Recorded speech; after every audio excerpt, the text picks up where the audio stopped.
سنتحدث عن موعد مباراة منتخبنا الوطني العراقي أمام نظيره المنتخب المكسيك في المباراة الودية ضمن تحضيرات المنتخب العراقي لكأس خليج 25 الذي تستضيفه البصرة العراقية لموسم 2023 القادمة في شهر يناير، والذي ضمت مجموعة المنتخب العراقي العراق بجانب السعودية واليمن وعمان ضمن المجموعة الأولى.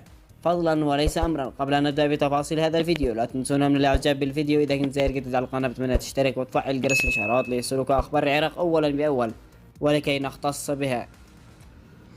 وشاركنا رأيك ولا تنسى الصلاة والسلام على حبيبنا النبي.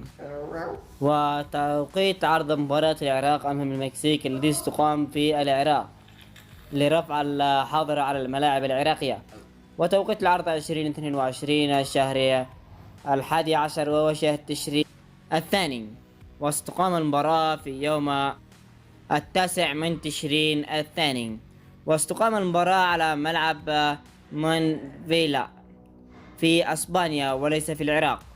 وأما عن المباراة يوم الأربعاء عند تمام الساعة 8 مساء بتوقيت بغداد وبتوقيت مكة المكرمة، ومن الممكن أن تنقل عبر قناة العراقية الرياضية. وصلنا لنهاية الفيديو، شكرا على طيب المتابعة والسلام عليكم ورحمة الله.